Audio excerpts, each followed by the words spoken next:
All right, we're on chapter 42. If you are reading along with me, you can find chapter 42 on page 185. Zero became strong enough to help dig the hole. When he finished, it was over 6 feet deep. He filled the bottom with rocks to help separate the water from the dirt.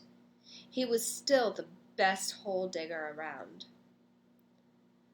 "That's the last hole I will ever dig," he declared, throwing down the shovel. Stanley smiled. He wished it were true, but he knew they had no choice but to eventually return to Camp Green Lake. They couldn't live on onions forever. They had been completely around Big Thumb. It was like a giant sundial. They followed the shape. They were able to see out in all directions. There was no place to go. The mountain was surrounded by desert. Zero stared at Big Thumb. "It must have a hole in it," he said, "filled with water." "You think?" "Where else could the water be coming from?" Zero asked. "Water doesn't run uphill." Stanley bit into an onion. It didn't burn his eyes or nose, and in fact, he no longer noticed a particularly strong taste. He remembered when he had first carried Zero up the hill. How the air had smelled bitter. It was the smell of thousands of onions growing and rotting and sprouting. Now, he didn't smell a thing. "How many onions do you think we've eaten?" he asked. Zero shrugged. "I don't even know how long we've been here." "I'd say about a week," said Stanley. "And we probably each eat about 20 onions a day. So that's 280 onions," said Zero. Stanley smiled. "I bet we really stink." 2 nights later, Stanley lay awake, staring up at the star-filled sky. He was too happy to fall asleep. He knew that he had no reason to be happy. He had heard or read somewhere that right before a person freezes to death, he suddenly feels nice and warm. He wondered if perhaps he was experiencing something like that. It occurred to him that he couldn't remember the last time he felt happiness. It wasn't just being sent to Camp Green Lake that had made his life miserable. Before that, he'd been unhappy at school, where he had no friends, and the bullies like Derek Doone picked on him.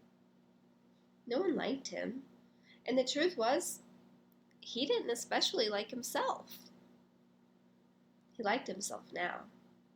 He wondered if he was delirious. He looked over at Zero sleeping near him. Zero's face was lit in the starlight, and there was a flower petal in front of his nose that moved back and forth as he breathed. It reminded Stanley of something out of a cartoon. Zero breathed in, and the petal was drawn up, almost touching his nose. Zero breathed out, and the petal moved toward his chin. It stayed on Zero's face for an amazingly long time before fluttering off to the side. Stanley considered placing it back in front of Zero's nose, but it wouldn't be the same. It seemed like Zero had lived at Camp Green Lake forever. But as Stanley thought about it now, he realized that Zero must have gotten there no more than a month or two before him. Zero was actually arrested a day later. But Stanley's trial kept getting delayed because of baseball. He remembered what Zero had said a few days before. If Zero had just kept those shoes, then neither of them would be here right now. As Stanley stared at the glittering night sky, he thought there was no place he would rather be. He was glad Zero put the shoes on the parked car. He was glad they fell from the overpass and hit him on the head. When the shoes first fell from the sky, he remembered thinking that destiny had struck him. Now, he thought so again. It was more than a coincidence. It had to be destiny. Maybe they wouldn't have to return to Camp Green Lake. he thought. Maybe they could make it past the camp, then follow the dirt road back to civilization. They could fill the sack with onions and the 3 jars with water, and he had his canteen as well. They could refill their jars and canteen at the camp, maybe sneak into the kitchen and get some food. He doubted any counselors were still on guard. Everyone had to think they were dead. Buzzard food.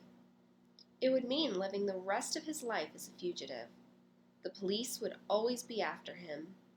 At least he could call his parents and tell them he was still alive. But he couldn't go visit them in case the police were watching the apartment. Although, if everyone thought he was dead, they wouldn't bother to watch the apartment. He would have to somehow get a new identity. Now I'm really thinking crazy, he thought. He wondered if a crazy person wonders if he's crazy. But even as he thought this, an even crazier idea kept popping into his head. He knew it was too crazy to even consider. Still, if he was going to be a fugitive for the rest of his life, it would help to have some money. Perhaps a treasure chest full of money. "You're crazy," he told himself. Besides, just because he found a lipstick container with KB on it, that didn't mean there was treasure buried there. It was crazy. It was all part of his crazy feeling of happiness. Or maybe it was destiny. He reached over and shook Zero's arm. "Hey, Zero," he said. "Huh?" Zero muttered. "Zero, wake up." "What?" Zero raised up his head. "What is it?" "You want to dig some more holes?" Stanley asked him.